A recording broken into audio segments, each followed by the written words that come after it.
नमस्कार विद्यार्थी मित्रांनो, मी खेमराज चामोरशीकर तुमचा आकार फाउंडेशनचा ऑनलाईन प्लॅटफॉर्म स्वागत करतोय। आपण एक नवीन सिरीज चालू करतोय ज्यामध्ये MPSC मध्ये विचारण्यात आले जे छोटे छोटे टॉपिक्स आहेत, ठीक आहे, आणि त्याबद्दलचे रिलेटेड कोणते तर प्रीवियस इयर क्वेश्चन्स, ठीक आहे, याबद्दलची विषयानुसार आपण सिरीज चालू करतोय। माझा जो विषय आहे तो म्हणजे काय तर जनरल सायन्स म्हणजे सामान्य विज्ञान, जनरल सायन्स सामान्य विज्ञान। बघा नेमका जनरल सायन्स निवडण्याच्या मागे माझा जो कारण आहे तो काय आहे तर चेंजिंग पॅटर्न। जर तुम्ही कंबाईनचा मागच्या वेळेस झालेला जो कंबाईनचा पेपर आहे तो जर तुम्ही बघितला तर तुमच्या लक्षात येईल की आता जे आधीचे जसे प्रश्न विचारले जात होते तसे प्रश्न आता विचारले जात नाही आहेत, ठीक आहे। त्यामुळे आता विद्यार्थ्यांच्या मनात किंवा ॲस्पिरंट जे आहे त्यांच्या मनात कुठेतरी भीती आहे, ठीक आहे। आणि मग अशा वेळेस नेमकी ती भीती कशी घालवायची, कारण आपल्याला मॅक्झिमम प्रश्न कसे सॉल्व करता येतील, बरोबर, हे कधी शक्य आहे ज्या वेळेस तुम्हाला ॲक्च्युअली आयोगाचा माइंडसेट काय आहे, त्यांना काय एक्सपेक्टेड आहे हे जर माहीत झालं, ठीक आहे, आणि त्यांनी ते कशामधून प्रश्न विचारत आहेत, त्यांचा सोर्स काय आहे हे जर माहीत झालं तर कदाचित हे फार सोपे जाईल, ठीक आहे। त्यामुळे बघा की आपला ना हे सगळे घेण्याच्या मागे मी काय करणार आहे आता की सगळे 30-30 40-40 मिनिटाचे सगळे आपण एक एक टॉपिक कव्हर करू ज्यामध्ये तुमचे प्रत्येक टॉपिक हे चांगले डीप अगदी बेसिक पर्यंत चांगले क्लिअर होतील, ठीक आहे। त्याचा सोर्स सुद्धा डिस्कस करणं की ते कशामधून विचारलेत आणि त्यासोबतच जे प्रीवियस इयर क्वेश्चन्स आहेत त्याचे सुद्धा आन्सर्स आपण घेणार आहोत। जसं बोर्डवर तुम्हाला दिसत आहे ना की हा एक टॉपिक आहे, राईट, पृथ्वीभोवती वर्तुळाकार कक्षेत फिरणाऱ्या उपग्रहाची गती EK इतकी गतीज ऊर्जा आहे, पृथ्वीच्या कक्षेतून बाहेर निसरण्यासाठी किमान केवढी ऊर्जा दिली पाहिजे, ठीक आहे, हा प्रश्न विचारलाय, ठीक आहे, हा प्रश्न विचारलाय। तर असेच जर प्रश्न आले तर नेमका याचा सोर्स कुठं आहे, ठीक आहे, याचं उत्तर काय आहे, कसं सॉल्व करायचं आहे हा प्रश्न। बघा की आता सायन्स आहे ना हा आधीसारखा सोपा राहिलेला नाही की रट्टा मारला आणि होऊन गेला, बरोबर, हा आता अप्लिकेशन बेस्ड होत आहे। त्यामुळे आपण याच्यावर मुख्यतः फोकस करणार आहोत आणि असेच अजून 4-5 प्रश्न आहे या छोट्याशा टॉपिकवर। टॉपिक कोणता आहे तर हा सॅटेलाइट, ठीक आहे, उपग्रह, सॅटेलाइट उपग्रह यावर काय तर हे असे प्रश्न विचारलेत आणि मागच्या 5-7 वर्षामध्ये तुम्हाला सांगतोय मी 5 प्रश्न आयोगाने विचारले आणि सगळ्या प्रश्नाचे उत्तर हे तुम्हाला शाळेच्या पुस्तकामध्ये दिलेले आहेत, ठीक आहे। शाळेच्या पुस्तकामध्ये सगळे आन्सर्स मिळतात, त्यामुळे आपण त्यावर जास्त फोकस करणार आहोत। मी तुम्हाला सोर्स सुद्धा सांगणार आहे की नेमका जर तुम्हाला सॅटेलाइट अभ्यास करायचा आहे तर अशा वेळेस तो तुम्हाला कोणत्या वर्गामध्ये कोणता चॅप्टर आहे ना ते सुद्धा मी तुम्हाला सांगणार आहे। त्यामुळे काय तर ते वाचायला तुम्हाला काही अवघड जाणार, ठीक आहे। तर एक लक्षात घ्या की आपली हे सिरीज चालू करण्याचा मागे उद्देश काय आहे की एक तर जो चेंजिंग पॅटर्न आहे तो आपल्याला लक्षात यायला पाहिजे आणि त्यानुसार मग त्याचे सोर्स काय आहेत। त्यामुळे काय तर आपली जी भीती आहे भीती कमी होऊन काय होणार तर आपल्याला योग्य मार्गाने जाता येईल, आपला जो अप्रोच आहे तो बिल्ड बरोबर करता येईल, ठीक आहे। एक एक टॉपिक घेऊ त्यानुसार तुम्हाला सगळं लक्षात येईल की नेमकं सायन्स कसं अभ्यास करायचा आहे। एक लक्षात घ्या, एका सरळ शब्दात सांगतो मी की सायन्स आता फक्त रट्टा मारण्यासारखा राहिलेला नाही आहे, तो आता अप्लिकेशन बेस्ड झालेला आहे। तुम्हाला त्याला कसं अप्लाय करता येईल एखादी नॉलेज आहे याबद्दल सुद्धा तुम्हाला विचार करायचा आहे, ठीक आहे। आपण डिस्कस करू, घेऊ एक एक टॉपिक। तर बघा आज जो टॉपिक घ्यायचा आहे तो कोणता आहे तर सॅटेलाइट उपग्रह याबद्दल। बघा सॅटेलाइटबद्दल सगळी माहिती तुम्हाला जे करंटमध्ये सुद्धा तुम्हाला कामात येणार आहे अशी सगळी माहिती आज आपण कव्हर करणार आहोत। हा एक प्रश्न विचारला आहे की पृथ्वीभोवती वर्तुळाकार कक्षेमध्ये फिरणाऱ्या उपग्रहाची गती EK इतकी गतीज ऊर्जा आहे। गतीज ऊर्जा म्हणजेच काय तर कायनेटिक एनर्जी आहे EK, बरोबर। एक पृथ्वी आहे, पृथ्वीभोवती काय तर एक उपग्रह म्हणजे सॅटेलाइट फिरत आहे, ठीक आहे, आणि त्या सॅटेलाइटची कायनेटिक एनर्जी किती आहे तर EK दिलेली आहे। पृथ्वीच्या कक्षेतून बाहेर निसरण्यासाठी किमान केवढी ऊर्जा त्याला दिली पाहिजे, म्हणजे हा फिरत आहे, राईट, आणि इथून काय तर यार ऑर्बिटमधून त्याला बाहेर निघायचं आहे, बरोबर, म्हणजे त्याला बाहेर निघायचं आहे, त्या ऑर्बिटमध्ये त्याला फिरत राहायचं नाही आहे, तर अशा वेळेस त्याला अजून किती आपल्याला एनर्जी द्यावी लागेल, ठीक आहे। हा एक असा प्रश्न विचारलाय। नेक्स्ट काय प्रश्न विचारलाय तर बघा रिकामी जगाच्या सहाय्याने दूरचित्रवाणीचे कार्यक्रम, दूरचित्रवाणी म्हणजेच काय तर टीव्हीवरचे कार्यक्रम सर्व जगामध्ये पाठवणे काय तर शक्य आहे, ठीक आहे। हे सुद्धा आपण डिस्कस करू, लगेच तुम्हाला आन्सर येईल। नेक्स्ट पुढचं काय आहे तर बघा खालीलपैकी काय जिओ स्टेशनरी ऑर्बिट जे मागच्या काही 1-2 वर्षापासून प्रिपेअर करतायत त्यांनी हा बऱ्याचदा नाव ऐकलं असणार जिओ स्टेशनरी ऑर्बिट, ठीक आहे। त्याचे अचूकपणे वर्णन काय आहे, 2 प्रकारचे सॅटेलाइट हे आपल्याला शाळेच्या पुस्तकामध्ये दिलेले आहेत, दोघांचंही आपण कंपॅरेटिव्ह स्टडी करणार आहोत। एका बाजूला जिओ स्टेशनरी, एका बाजूला दुसरा जो प्रकार आहे पोलो सॅटेलाइट ज्याला म्हणतात, ठीक आहे, त्याबद्दलचा आपण अभ्यास करणार आहोत। अभ्यास करायला सोपं जातं जर तुम्ही कंपॅरेटिव्ह स्टडी केलं तर। नेक्स्ट पुढचं काय आहे तर पुढील विधानांचा विचार करा। दूरसंचार उपग्रहाची गती पृथ्वीच्या गतीशी सापेक्षपणे 0 असते, सापेक्षपणे म्हणजे काय तर रिलेटिव्हली 0 असते, म्हणून तो उपग्रह पृथ्वीवर माणसास काय तर स्थिर दिसतो। म्हणजे एखादी उपग्रह फिरत आहे असा जर उपग्रह असेल तर तो काय दिसणार तर पृथ्वीवरील माणसाला स्थिर दिसणार आहे, राईट। तर याबद्दल सुद्धा आपण डिस्कस करू। बघा कॉन्सेप्ट जर समजले नाही हे प्रश्न अगदी सोपे आहेत मित्रांनो, ठीक आहे, तर हेच आपण डिस्कस करणार आहोत। नेक्स्ट बघा काय आहे प्रश्न, उपग्रहामध्ये अंतराळवीर हा वजनरहित अवस्था अनुभवतो. वजनरहित अवस्था म्हणजे काय तर वेटलेसनेस. ठीक आहे, की त्याला वजनच भास होत नाही. जसं जर तुम्हाला जर स्काय डायव्हिंग केलं आणि जर विमानातून उडी मारली तर काय तर फ्री फॉल करत खाली येणार, राईट. त्याच पद्धतीने काय तर त्याला ती जी स्थिती असते त्यालाच काय तर वेटलेसनेस म्हणतो आपण. ठीक आहे, त्यावेळेस आपल्याला आपला वजन आहे तो काहीच भास होत नाही. अगदी डिटेल घेणार आहोत आपण, अजिबात घाबरू नका. सगळे प्रश्न तुम्हाला इझिली सॉल्व्ह करता येतील, पाहिल्याबरोबर तुम्हाला ते मार्क करता येतील. ठीक आहे, हाच प्रश्न हा इथं पुढच्या स्लाइडमध्ये इंग्लिशमध्ये दिलेला आहे. ठीक आहे, बघा आता या सगळ्याचा सोर्स म्हणजे जर तुम्हाला सॅटेलाइट पूर्ण चांगला अभ्यास करायचा असेल तर सॅटेलाइट बद्दल एक वेगळा टॉपिक नाही आहे. ठीक आहे, सॅटेलाइट मी हा एक सब टॉपिक मधला घेतला आहे. कशामधला आहे, क्लास 11 मध्ये फिजिक्सची जी पुस्तकं आहे ना, ठीक आहे, क्लास 11 मध्ये विषयानुसार फिजिक्स केमिस्ट्री बायोलॉजीचे वेगवेगळे पुस्तकं असतात. तर फिजिक्सची पुस्तक आहे, युनिट 5 आहे आणि त्यामध्ये टॉपिक आहे कोणता तर ग्रॅव्हिटेशन. आणि ग्रॅव्हिटेशनमध्ये सॅटेलाइट बद्दलची माहिती दिलेली आहे. तर लक्षात घ्या की फक्त हा एवढाच एक फक्त सॅटेलाइट बद्दल वाचू नका, ग्रॅव्हिटेशन टॉपिक पूर्ण वाचा. ठीक आहे, कारण याचे बरेचसे जे बेसिक्स आहेत ते तुम्हाला आधी याच चॅप्टरमध्ये दिले आहे, ते वाचण्याची फार जास्त गरज आहे. त्याच्यावर सुद्धा आयोगाने प्रश्न विचारले, पण आपले जे व्हिडिओची लेंथ आहे ही आपण कमी ठेवलेली आहे. ठीक आहे, आपण छोटे छोटे टॉपिक घेणार आहोत जे चांगले कव्हर करता येईल या उद्देशाने, जसं आज सॅटेलाइट कव्हर करणार आहोत. ठीक आहे, तर बघा चालू करू लगेच. सगळ्यात आधी मला सांगा की सॅटेलाइट म्हणजे नेमकं काय, सॅटेलाइट कशाला म्हटलं जातं. ठीक आहे, सॅटेलाइट ज्याला मराठीमध्ये वर्ड काय तर उपग्रह. हा मित्रांनो एक थोडंसं एक लक्षात घ्या की जे मराठी मीडियम बॅकग्राऊंडचे आहेत, ठीक आहे, आता 11वीचे जे बुक्स आहेत ना, पुस्तकं आहेत ते तुम्हाला इंग्लिशमध्येच मिळतील. ठीक आहे, आणि त्यामुळे जो माहिती आहे ती कशामध्ये तर ते इंग्लिशमध्येच आहे.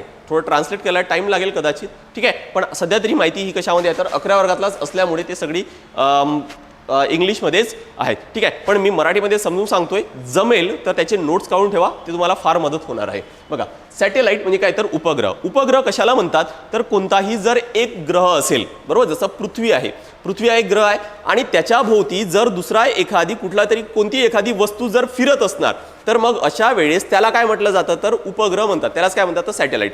जसं फॉर एक्झाम्पल चंद्र हा पृथ्वीभोवती कंटिन्युअस फिरत आहे, याचा अर्थ काय झाला तर चंद्र काय झाला तर हा उपग्रह झाला. त्याच पद्धतीने आपण पण, ठीक आहे, नासा आहे, इस्रो आहे, हे सुद्धा काहीतरी सॅटेलाइट लॉन्च करतात, ते सुद्धा काहीतरी पृथ्वीभोवती फिरत असतात आणि म्हणून त्याला आपण तर सॅटेलाइट म्हणतोय, बरोबर. मग आता याच्यामध्ये दोन प्रकारचे सॅटेलाइट असतात, एक आहे नॅचरल आणि दुसरा आहे आर्टिफिशियल.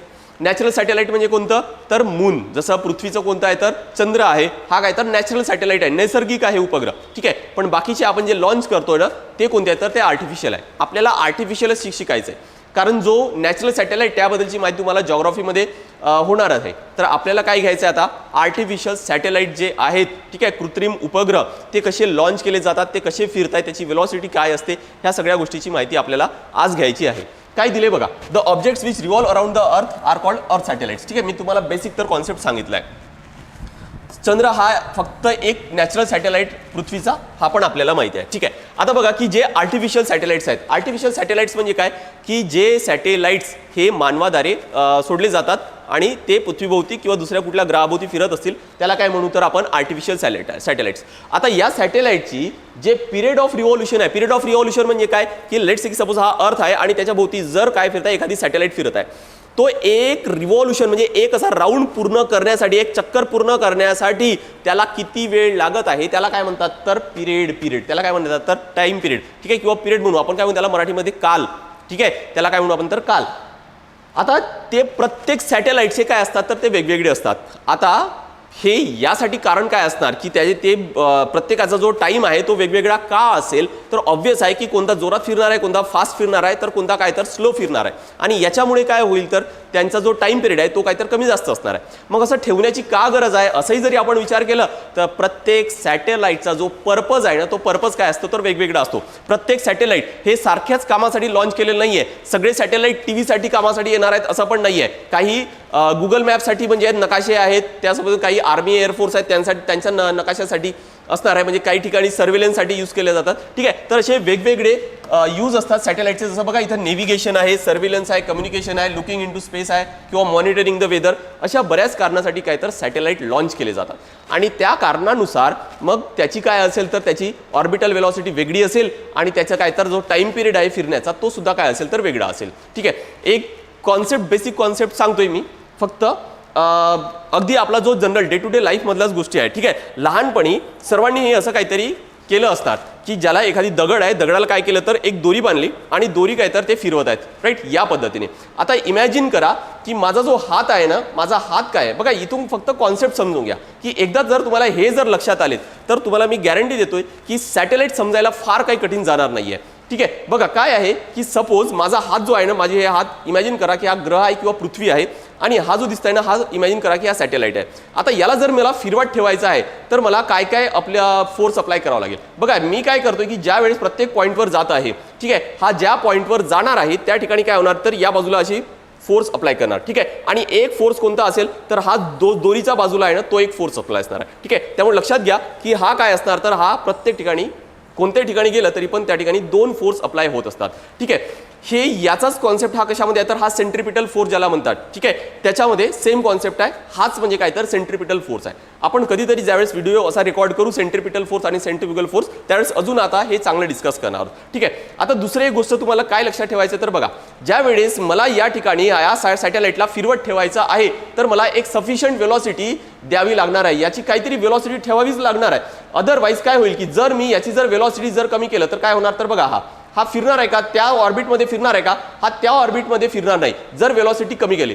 जर मला ऑर्बिटमध्येच वेलॉसिटी फिरवत ठेवायचं आहे, त्या स्पेसिफिक ऑर्बिटमध्ये ठेवायचं आहे, तर अशा वेळेस काय करावं लागेल की याला मला स्पेसिफिक काहीतरी वेलॉसिटी द्यावीच लागेल तरच हा फिरत राहणार आहे, बरोबर. आणि मग अशा वेलॉसिटीलाच काय म्हणतात, ही जी मिनिमम वेलॉसिटी आहे बघा ना, या वेलॉसिटीपेक्षा जरी मी जोरात फिरवतोय, या वेलॉसिटीपेक्षा जरी खूप जास्त जरी जोरात फिरवलं तरी पण तो फिरतच राहणार आहे, तरी पण काय होईल तो फिरतच राहील, पण एक मिनिमम वेलॉसिटीच लागणार आहे. आणि मग अशाच वेलॉसिटीला काय म्हणतात तर यालाच काय म्हणतात तर ऑर्बिटल वेलॉसिटी म्हटलं जातं. ठीक आहे, यालाच काय म्हणतात orbital velocity. The second thing लक्षात घ्या की काय आहे की मी मगाशी तुम्हाला कॉन्सेप्ट सांगितला होता की टाइम पिरियडचं डेफिनेशन काय आहे की एखादी सॅटेलाइट आहे त्याला एक राऊंड पूर्ण करण्यासाठी, एक रिव्हॉल्युशन पूर्ण करण्यासाठी किती वेळ लागतोय यालाच आपण काय म्हणतो तर यालाच आपण टाइम पिरियड म्हणतो. ठीक आहे, ह्या 2 गोष्टी लक्षात आल्या असतात. परत एक कॉन्सेप्ट लक्षात घ्या बघा, हा पुढचा जर कॉन्सेप्ट तुमच्या लक्षात आला तर तुम्हाला सॅटेलाइटचा कॉन्सेप्ट म्हणजे जे 2 प्रकार सांगितले होते मी तुम्हाला, एक कम्युनिकेशन सॅटेलाइट, पोलर सॅटेलाइट, याचे यामधला डिफरन्स ना हा लक्षात ठेवायला फार सोपं जाईल.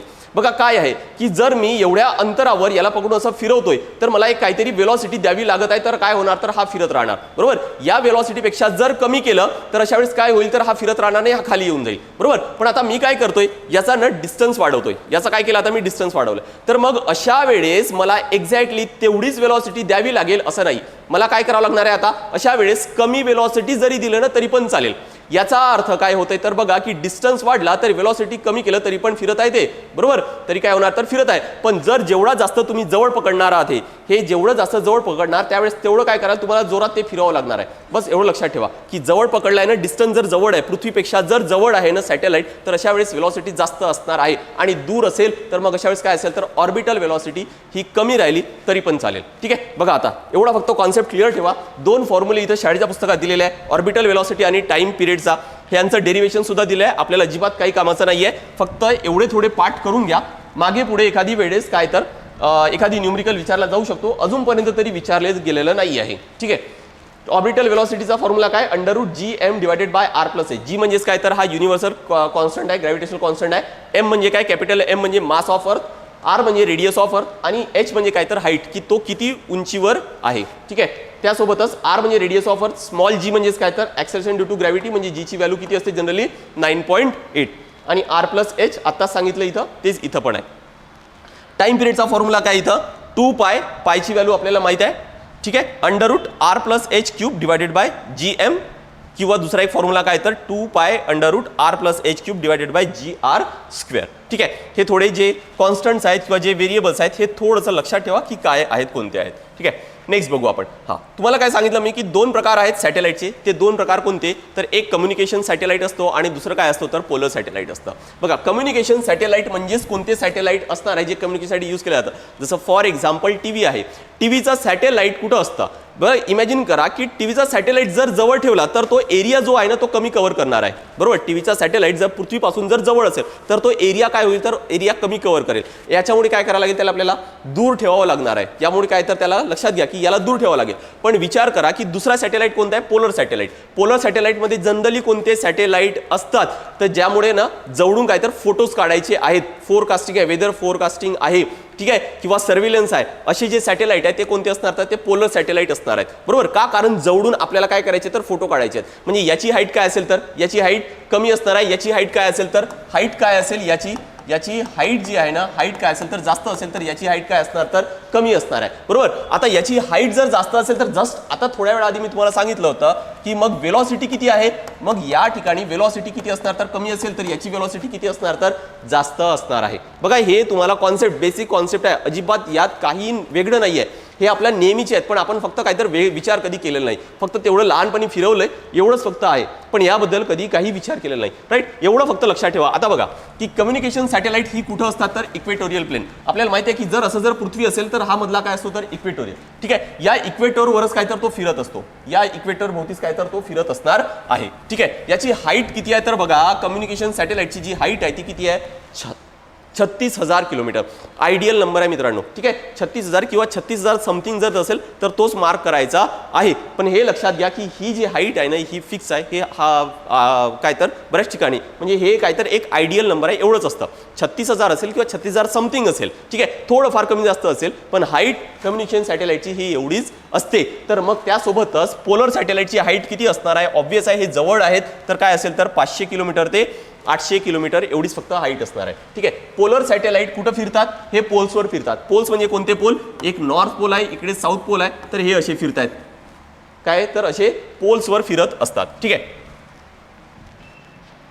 नेक्स्ट आता बघा की याचा हा जो कम्युनिकेशन सॅटेलाइट आहे हे कुठं आहे तर हे इक्वेटोरवर आहेत. हे कुठं आहेत इक्वेटोरवर आहेत. आणि हे फिरतात कसे, सपोज इमॅजिन करा की हे काय तर पृथ्वी आहे आणि हा सपोज एक सॅटेलाइट आहे, हा काय तर एक सॅटेलाइट आहे. तर हे कसे फिरणार, हे पृथ्वी जशी अशी फिरणार आहे त्यासोबतच हा सॅटेलाइट पण काय तर या पद्धतीने फिरेल. म्हणजे याच्या समोरच नेहमी काय असेल तर हा काय राहणार तर सॅटेलाइट राहणार आहे. बरोबर. म्हणजे या एवढ्या एरिया पुरता जेवढे काही टीव्हीचे कनेक्शन्स आहेत त्या सगळ्यांना जो चॅनल जे प्रोव्हाइड करणार आहे तो कोण तर हाच सॅटेलाइट प्रोव्हाइड करणार आहे. याच्यामुळे काय होईल की इथं जे राहणारे लोक आहेत त्यांच्यासाठी हा सॅटेलाइट तर नेहमीच दिसेल, कारण ते सोबतच फिरणार आहेत. असे ते काय करणार तर असे नेहमी सोबतच फिरणार आहेत. बरोबर. आणि इमॅजिन करा की आता वेळ किती लागेल याला पूर्ण एक राऊंड, या पृथ्वीला एक पूर्ण राऊंड कंप्लीट करायला 24 तास लागत आहेत. याचा अर्थ काय की याला पण फिरून इथं परत यायला 24 तासच लागणार आहेत. याचा अर्थ काय की कम्युनिकेशन सॅटेलाइट आहे याला काय म्हणतात तर याचा जो टाइम पिरियड आहे तो किती असतात 24 तास असणार आहे. ठीक आहे, यासोबतच बघा की ज्या ठिकाणी हे दिसणार आहे, ज्या ठिकाणी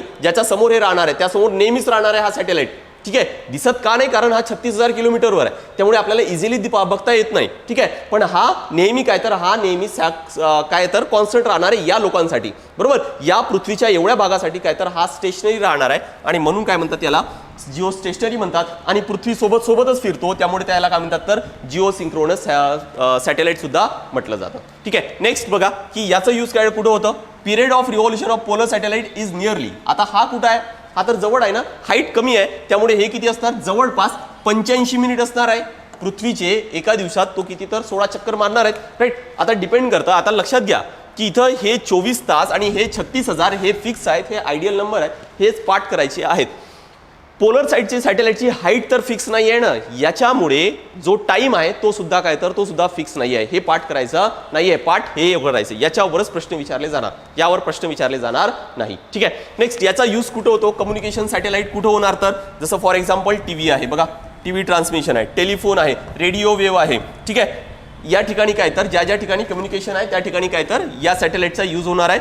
इंडियाचा कोणते सॅटेलाइट आहे तर इनसॅट नावाचे जे सॅटेलाइट्स आहेत ते सगळे कम्युनिकेशनसाठी यूज केले जातात. ठीक आहे, तर यानंतर आता करंटमध्ये जर एखादी असं सॅटेलाइट आला ज्या ठिकाणी इनसॅट नाव आहे तर लक्षात घ्या की तो सॅटेलाइट कोणता आहे तर तो कम्युनिकेशन सॅटेलाइट आहे. म्हणजे इनसॅट जर नाव आला तर लक्षात घ्या की 36,000 आणि 24 तास हे तर लगेच लक्षात यायला पाहिजे तुम्हाला.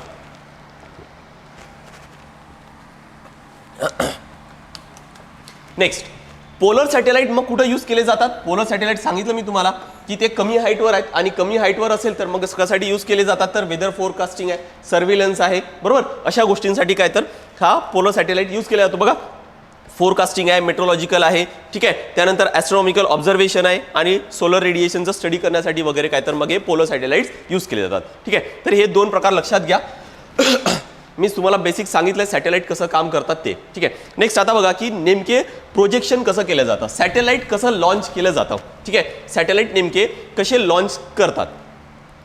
आता एक लक्षात घ्या की सॅटेलाइटमध्ये ना नेहमी 2 स्टेजेस असतात. नेहमी काय असतात तर 2 स्टेजेस असतात आणि त्याला काय तर एक काहीतरी वेलॉसिटी असते, एक सर्टन वेलॉसिटी असते. 2 स्टेज का असतात तर लक्षात घ्या की सॅटेलाइट ज्यावेळेस पण लॉन्च होतो, असे पृथ्वी आहे तर हा असा तिरपा गेला किंवा असा गेला आणि मग फिरत आहे असं कधी होत नाही. सॅटेलाइट कसा लॉन्च होतो, सॅटेलाइट जेव्हा रॉकेट जातो त्यावेळेस काय होतं तर हा असा रॉकेट जातो, सरळ जातो, ठीक आहे. आणि मग असं गेल्यानंतर काय होतं की पहिली जी काही जेवढ्या हाईटपर्यंत त्याला जायचं आहे आणि मग फिरायचं आहे तर तेवढ्या हाईटपर्यंत गेल्यानंतर तो काय होणार, तो टर्न होतो आणि मग काय होणार तर तो फिरायला लागतो, ठीक आहे. सॅटेलाइट आधी काय होणार, सरळ जाणार आणि मग काय होणार तर तो फिरायला लागणार आहे, ठीक आहे. मग आता अशा वेळेस बघा की एक वेलॉसिटी हे राहणार आणि दुसरी वेलॉसिटी काय तर ही हॉरिझॉन्टल वेलॉसिटी राहणार आहे, ठीक आहे. तर मग आता अशा वेळेस म्हणून काय तर याला काय असतात तर 2 स्टेजेस असतात. पहिली वेलॉसिटी संपली की त्याचा जो पण एनर्जीचा जो सिलेंडर असणार आहे तो तुटून काय तर बाहेर पडतो आणि मग काय तर रिमेनिंग जो बाकी आहे सॅटेलाइट तो काय तर तो फिरायला लागतो. आता यामध्ये बघा की एक कॉन्सेप्ट मी तुम्हाला सांगतोय की एक कॉन्सेप्ट आहे काहीतरी इथं एस्केप वेलॉसिटी. हा आता याच्या आधी तुम्हाला दिलेला आहे, पण एस्केप वेलॉसिटी जर माहीत नसेल तर मग हे पुढे सॉल्व्ह करता येत नाही, राईट. एस्केप वेलॉसिटी म्हणजे नेमकं काय आहे तर बघा की पृथ्वी आहे, आपल्याला माहिती आहे की एखादी वस्तू जर पृथ्वी आहे, पृथ्वीवरून जर मी एखादी वस्तू वर फेकत आहे, पृथ्वीवरून एखादी वस्तू जर मी वर फेकत आहे तर अशा वेळेस काय होणार ती ते काहीतरी वेळानंतर काय होते तर बघा काहीतरी वेळानंतर काय होणार ती नेहमी खाली येणार आहे, बरोबर. जेवढ्या जोरात फिरणार आहे ना तेवढ्या काय होणार तर ती तेवढ्या वर जाणार आहे, बरोबर. जेवढ्या जोरात फेकणार तेवढं काय होणार तर ती वर जाणार आहे, बरोबर. म्हणजेच काय होईल की ही एखादी वस्तू किती हाईटपर्यंत जाणार हे कशावर डिपेंड करणार की मी या सुरुवातीला इथं वेलॉसिटी किती देतोय त्यानुसार काय तर डिपेंड करतं की ती वस्तू किती हाईटवर जाणार आहे. पण आता मला सांगा की एवढ्या जोरात जर मी फेकलं की या ठिकाणी G=0 आहे, म्हणजेच काय तर अर्थचं ग्रॅव्हिटेशनची लिमिट आहे, म्हणजे याच्या पलीकडे जर मी फेकलं तर ती वस्तू परत येणार नाही. आणि जर मी या हाईटपर्यंत ती वस्तू जर फेकू शकत आहे तर या ठिकाणी मला किती वेलॉसिटी द्यावी लागत आहे त्याला काय म्हणतात तर एस्केप वेलॉसिटी म्हटलं जातं. त्याला काय म्हणतात तर एस्केप वेलॉसिटी म्हणायचं आहे. बघा आता थोडंसं यामध्ये विचार करा. एस्केप वेलॉसिटी एक आली आणि एक ज्यावेळेस आपण सॅटेलाइट लॉन्च करतो त्याला काय म्हणू तर व्हर्टिकल वेलॉसिटी म्हणू, कारण व्हर्टिकल उभ्या बाजूला आणि त्यानंतर मग काय तर हॉरिझॉन्टल वेलॉसिटी असते, ठीक आहे. आता व्हर्टिकल वेलॉसिटी बघा की व्हर्टिकल वेलॉसिटी याच्यापेक्षा जर कमी असेल तर ती वस्तू काय होणार इथपर्यंत जाईल आणि मग काय होणार तर रिटर्न येईल, बरोबर. व्हर्टिकल वेलॉसिटी या एस्केप वेलॉसिटीपेक्षा जर कमी असेल तर काय होणार काहीतरी वर पण जाणार आणि मग काय होणार तर खाली येणार. आणि जर याच्यापेक्षा जर जास्त असेल तर ती काय होणार तर ती तर एस्केप होऊन जाईल, तिथं काय होणार तर पृथ्वीच्या जे ग्रॅव्हिटेशन आहे त्यामुळे काय तर ती मुक्त होऊन जाणार आहे, बरोबर. म्हणून अशासाठी काय केलं जातं तर 2 स्टेजेस यूज केले जातात की काहीतरी हाईटपर्यंत पाठवलं जातं आणि मग इथं काय होणार तर त्याला एक हॉरिझॉन्टल वेलॉसिटी जे दिली जाते आणि या पद्धतीने काय होणार तर 2 स्टेजचा यूज करून रॉकेट आहे ते लॉन्च केले जातात, ठीक आहे. आता नेक्स्ट बघा की काय आहे की अशी एक वेलॉसिटी बघा मी तुम्हाला मगाशी काय सांगितलं होतं की जर मला याला जर फिरवायचं आहे तर अशा वेळेस काय करावं लागेल मला की याला काय करावं लागेल तर एक बघा इथपर्यंत रॉकेट गेला किंवा सॅटेलाइट गेला आणि या ठिकाणी आता काय करावं लागेल मला एक काय करावं लागेल तर हॉरिझॉन्टल वेलॉसिटी द्यावी लागेल. ही हॉरिझॉन्टल वेलॉसिटी किती असायला पाहिजे की ज्यामुळे काय होणार तर सॅटेलाइट आहे तो गोल फिरणार आहे, ज्यामुळे काय होणार सॅटेलाइट गोल फिरणार. आणि जर जी मिनिमम वेलॉसिटी असते ज्यामुळे काय होणार तर हा सॅटेलाइट गोल फिरणार त्यालाच आपण काय म्हटलं होतं मगाशी म्हटलं होतं त्याला आपण ऑर्बिटल वेलॉसिटी, बरोबर. त्यालाच आपण काय म्हटलं होतं ऑर्बिटल वेलॉसिटी, बरोबर. म्हणजेच आता बघा की ही जी वेलॉसिटी आहे कोणती की ही जे हॉरिझॉन्टल वेलॉसिटी आपण जी देणार आहोत, ठीक आहे, ज्यामुळे काय होणार तर हा जो सॅटेलाइट आहे तो काय होणार तर तो कंप्लीट असा फिरत राहणार आहे गोल, तो काय होईल तर गोल फिरत राहणार, बरोबर. आणि त्याच वेलॉसिटीला आपण काय म्हणतो तर ऑर्बिटल वेलॉसिटी म्हणतो किंवा त्याला दुसरा एक नाव काय तर हा क्रिटिकल वेलॉसिटी आहे. क्रिटिकल वेलॉसिटी म्हणजे काय तर मिनिमम वेलॉसिटी, कारण ऑर्बिटल वेलॉसिटी जास्त पण राहू शकते क्रिटिकल वेलॉसिटीपेक्षा, ठीक आहे. कारण हे जर जोरात जर फिरवलं तरी पण चालेल ना, फिरतच राहतं, पण एक काहीतरी मिनिमम लिमिट आहे आणि त्या मिनिमम लिमिटलाच काय म्हणतात तर क्रिटिकल वेलॉसिटी म्हटलं जातं, ठीक आहे. A satellite follows different paths depending upon the horizontal velocity provided to it. आता बघा की इथपर्यंत सॅटेलाइट पोहोचलाय आणि इथून आता मी ऍक्च्युली त्याला किती स्पीडने इथं काय तर हॉरिझॉन्टल वेलॉसिटी देतोय त्यानुसार काय होईल तर हा पाथ आहे तो वेगवेगळा येईल. कोणता वेगवेगळा पाथ येणार आहे तर बघा डायग्राम मध्ये अगदी चांगलं दिलेलं आहे की सपोज इथे पृथ्वी आहे, इथून हा सॅटेलाइट लॉन्च केला या P पॉइंट पर्यंत, ठीक आहे. आता इथं काय केलं की एक हॉरिझॉन्टल व्हेलॉसिटी बघा इथं एरो दाखवलाय, एक हॉरिझॉन्टल व्हेलॉसिटी अप्लाय केला, VH ने डिनोट केलाय, राईट. आणि त्याच्यामुळे काय होतंय की एक मिनिमम व्हेलॉसिटी जर मिळाली तर काय होणार, तर तो असा सर्क्युलर पाथमध्ये एका वर्तुळाकार कक्षेमध्ये काय होणार, तो फिरत राहणार. बरोबर, म्हणजे हा काय झाला तर हा बघा हा झाला, हा वर्तुळाकार पाथ झाला. बरोबर, म्हणजे जर VH हा जर सर्क्युलर पाथ जर मिळत असेल तर अशा वेळेस याच हॉरिझॉन्टल व्हेलॉसिटीलाच काय म्हटलं जातं, तर त्यालाच काय म्हणतात, तर क्रिटिकल व्हेलॉसिटी म्हटलं जातं. जर हॉरिझॉन्टल पाथ एक सर्क्युलर पाथ जर येत असेल तर अशा वेळेस ती जी VH आहे, जी हॉरिझॉन्टल व्हेलॉसिटी आहे, त्यालाच काय म्हणतात, तर क्रिटिकल व्हेलॉसिटी म्हटलं जातं. ठीक आहे. पण जर सपोज जर आता याच्यापेक्षा जर व्हेलॉसिटी जर कमी असेल, बरोबर, यापेक्षा जर आता व्हेलॉसिटी जर कमी झाली तर हा सॅटेलाइट इथपर्यंत पोहोचणार आहे का, नाही पोहोचणार. तो काय तर तो इथपर्यंतच पोहोचेल आणि काय तर परत जाणार.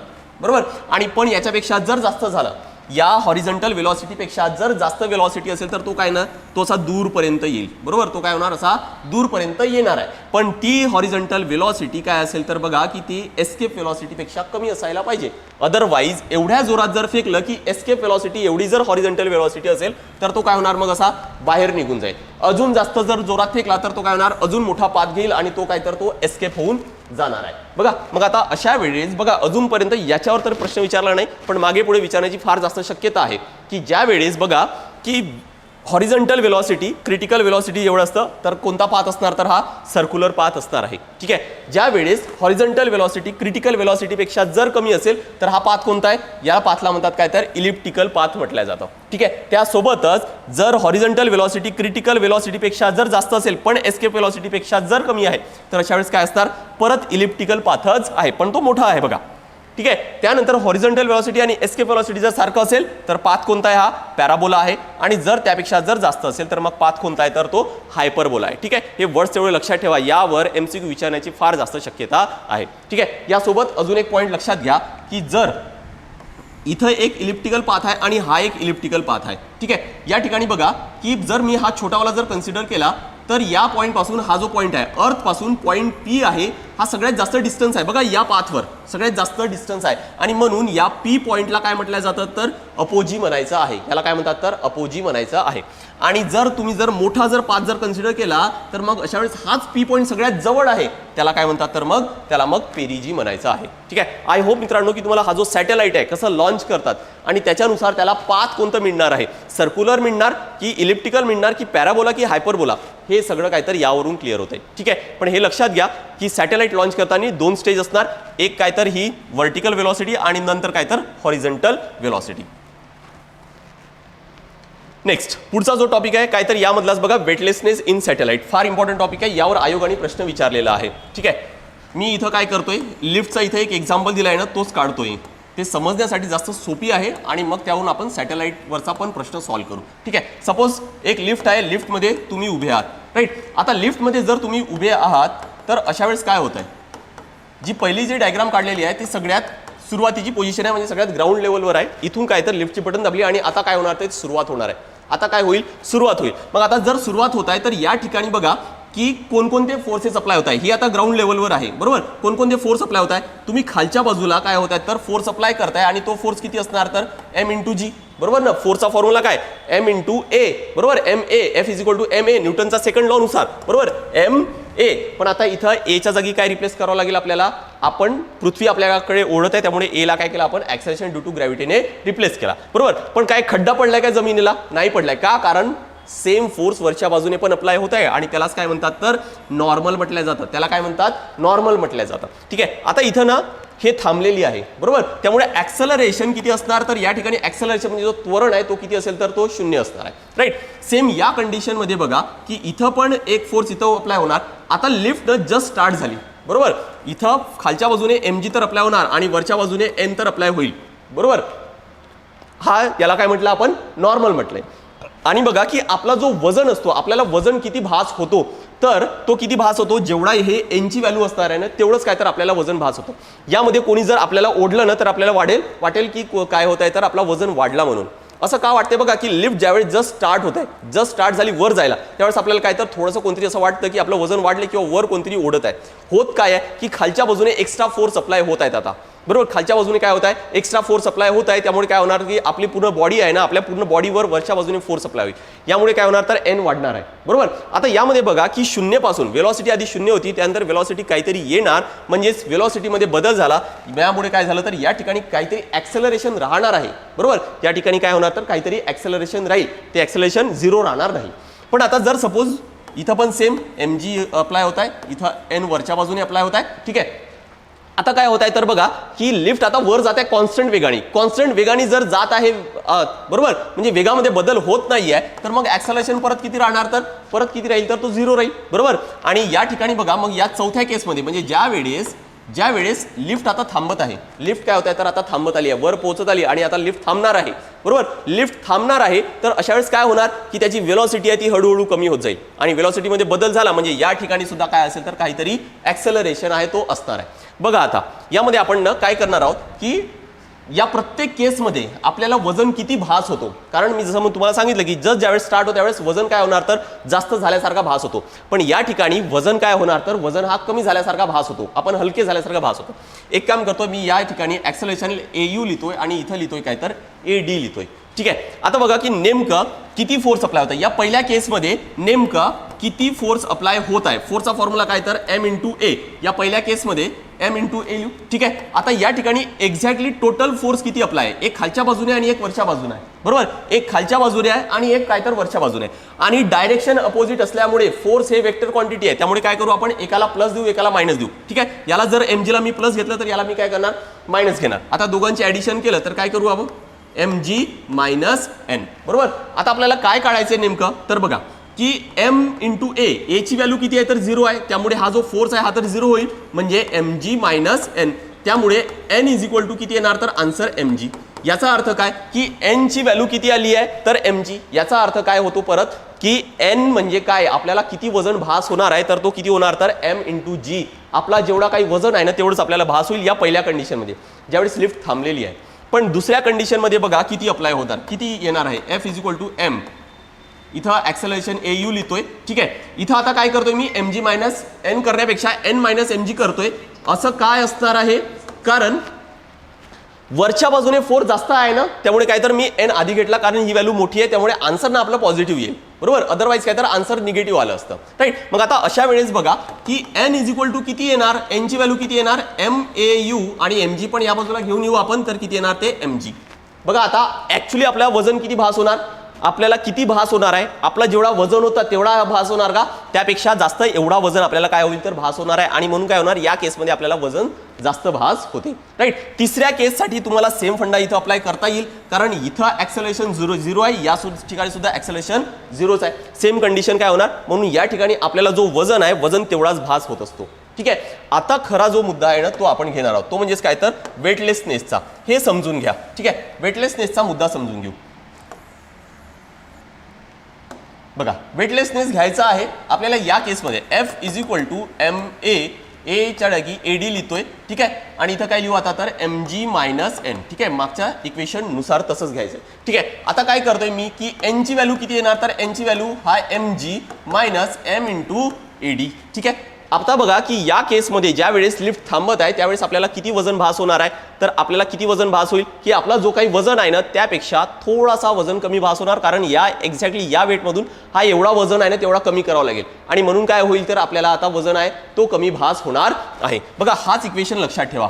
ठीक आहे. n is equal to mg minus MAD. ठीक आहे. मी पुढच्या स्लाइडमध्ये घेतोय, हे इथं पण दिलेलं आहे की n is equal to mg minus MAD. ठीक आहे. आता या केसमध्ये बघा की नेमकं काय होतं, आपल्याला फॉर्म्युला काय मिळाला n is equal to mg minus MAD. अशा वेळेस काय होईल की आपल्याला जो वजन आहे ना तो आपल्या वजनापेक्षा थोडासा कमी भास होणार आहे. बरोबर. आता थोडंसं इमॅजिन करा की हा वजन किती भास होणार, अजून खूप जर कमी झालं तर अशा वेळेस जर सपोज मी g is equal to AD जर कन्सिडर केलं, म्हणजे ॲक्सेलरेशन किती कन्सिडर केलं मी त्या लिफ्टचा, ती लिफ्ट ज्यावेळेस थांबत आहे तर ॲक्सेलरेशन किती कन्सिडर केलं, जेवढा g ची व्हॅल्यू म्हणजे 9.8 आहे तेवढंच जर मी कन्सिडर केलं तर अशा वेळेस काय येणार n is equal to g आणि g कॅन्सल आहे म्हणजे mg मायनस mg केलं तर हा किती येणार तर हा 0 येईल. अशा वेळेस आपल्याला वजन किती भास होईल तर हा 0 भास होणार आहे. आणि हे कधी पॉसिबल आहे ज्यावेळेस लिफ्ट जी आहे ती खाली येईल, कोणत्या वेगाने खाली येईल, कोणत्या ॲक्सेलरेशनने खाली येईल, 9.8 ने जर खाली येत आहे. आणि हे कधी पॉसिबल आहे जर सपोज लिफ्ट आहे ना ती जर ज्या साखळीने तिला बांधून ठेवलंय त्याला जर तुम्ही कट केलं तर काय होणार, धाडणं एकदम काय होणार तर लिफ्ट खाली येईल आणि ती जी मुवमेंट असणार आहे तीच कोणती असेल तर n इज इक्वल टू 0 असेल. म्हणजे आपल्याला वजन आहे ना तो काहीतरी 0 भास होणार आहे. हे जर एक्सपिरियन्स करायचं असेल तर स्काय डायव्हिंग करून बघायचं. स्काय डायव्हिंगमध्ये काय असतं, इमॅजिन करा की तुम्ही प्लेनमधून जर जम्प केलं आणि फ्री फॉल करत काय तर खाली येत आहेत. ती पोझिशन किंवा ती जी स्थिती आहे तीच म्हणजे काय तर ही स्थिती आहे ज्यामध्ये आपल्याला आपला वजन आहे ना तो किती भास होतो, तो 0 भास होत असतो. आणि त्याच कंडिशनला काय म्हणतात तर वेटलेसनेस म्हणत असतात. बघा आता वेटलेसनेस का पॉसिबल झालं, कारण हे जी आणि एडी हे दोन जर सारखे आहेत, ठीक आहे, जी आणि ज्या स्पीडनं आपण खाली येणार आहोत ते जर सारखं असेल तर अशा वेळेस काय होणार तर वेटलेसनेस असणार आहे. ठीक आहे, तर या कंडिशनला लक्षात ठेवा की काय म्हणतात तर वेटलेसनेस म्हणतात. सेम कॉन्सेप्ट हा सॅटेलाइटशी रिलेटेड विचारलेला आहे. ठीक आहे, एक या सॅटेलाइटशी रिलेटेड एक शेवटचा टॉपिक आहे तो म्हणजेच काय तर binding energy of an orbiting satellite. बघा एक सॅटेलाइट अर्थ आहे आणि हा सॅटेलाइट काय तर इथं फिरत आहे असं या पद्धतीने, बरोबर. हा फिरत आहे म्हणजेच काय, जसं मी तुम्हाला सांगितलं की सेंट्रिपिटल फोर्सचा कॉन्सेप्ट चांगला क्लिअर करा, राईट. हे या बाजूला एक फोर्स अप्लाय होतो आणि या बाजूला एक फोर्स अप्लाय होत असतो आणि म्हणून काय तर हा सॅटेलाइट असा गोल फिरत असणार आहे. ठीक आहे, आता जर सॅटेलाइट जर फिरत आहे तर याला कोणकोणती एनर्जी असते, याची जर टोटल एनर्जी जर काढायची असेल तर आपल्याला काय करणार, टोटल एनर्जीचा फॉर्म्युला काय, kinetic energy plus potential energy. सॅटेलाइटचा जर कायनेटिक एनर्जी काढायचं असेल तर हा फॉर्म्युला आहे आणि पोटेन्शियल एनर्जीचा फॉर्म्युला पाहिजे असेल तर हा आहे. ठीक आहे, आता इथं मी तुम्हाला एक होमवर्क देतोय, तो थोडासा प्रयत्न करा की या ठिकाणी पोटेन्शियल एनर्जीला मायनस काय घेतलं आहे. ठीक आहे, हे कमेंट सेक्शनमध्ये सांगा, जमेल तर मी तुम्हाला रिप्लाय करतो कमेंट सेक्शनमध्ये, पण प्रयत्न करा की इथं मायनस का यूज केलेलं आहे. तुमचं जर स्टडी चांगलं डिटेल असेल ना तुम्हाला हा आन्सर लगेच मिळेल, कारण प्रश्न हा पडतो ना की एनर्जी आहे, एनर्जी कशी काय निगेटिव्ह राहणार आहे, बरोबर ना, एनर्जी निगेटिव्ह कशी राहणार, आणि म्हणून पण इथं लिहिलं काय तर मायनस लिहिलेलं आहे. ठीक आहे, याचा आन्सर बघू कोणाकोणाला येतं इथे. आता बघा टोटल एनर्जी म्हणजे काय की kinetic energy plus potential energy. ही पोटेन्शियल एनर्जी इथं लिहिलंय, हा कायनेटिक एनर्जी इथं लिहिलंय. दोघांना जर सॉल्व्ह केलं तर आपल्याला परत हा फॉर्म्युला मिळाला minus GMM divided by 2R+H. ठीक आहे, आता बघा की इथं काय दिलाय,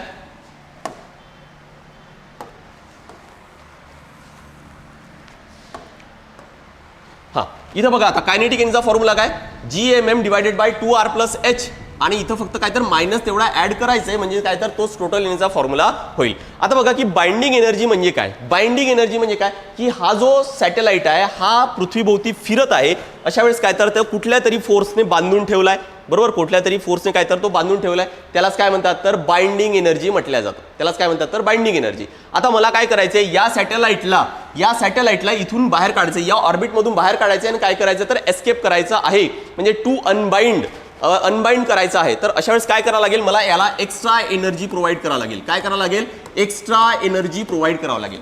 आणि जर मी एक्स्ट्रा एनर्जी प्रोव्हाइड केलं आणि त्याला जर इथून जर काढलं आणि कुठं टाकलं तर एस्केप करून टाकलं, म्हणजे अर्थच्या ग्रॅव्हिटेशनच्या बाहेर काढून टाकलं, एस्केप मुक्त करून टाकलं, तर मग अशा वेळेस ज्या ठिकाणी एस्केप होणार त्या ठिकाणी टोटल एनर्जी किती राहणार आहे, तर टोटल एनर्जी किती राहते तर 0 राहते. परत हा एक होमवर्क आहे की त्या ठिकाणी टोटल एनर्जी 0 का राहते, बरोबर. फक्त मी इथे एवढं सांगतोय की टोटल एनर्जी किती राहते ज्यावेळेस तो एस्केप होते किंवा ॲट इन्फायनाइट डिस्टन्स तो किती असतं तर ते 0 असतं, बरोबर. तर मग आता अशा वेळेस बघा की या ठिकाणी हा जो सॅटेलाइट आहे त्याची जी टोटल एनर्जी आहे ती किती आहे तर ही minus GMM divided by 2R+H. ठीक आहे, आणि याला काय केलं मी, काहीतरी एक्स्ट्रा एनर्जी दिलं तर ती टोटल एनर्जी किती झाली तर आता किती झाली, एस्केप झाल्यानंतर 0 झाली.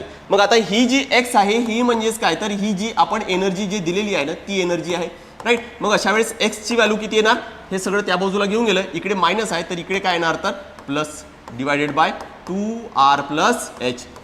आणि हाच फॉर्म्युला कशाचा आहे तर बाइंडिंग एनर्जीचा आहे. म्हणजे एवढी एनर्जी काय करायला लागेल आपल्याला द्यावी लागेल टू अनबाइंड द सॅटेलाइट.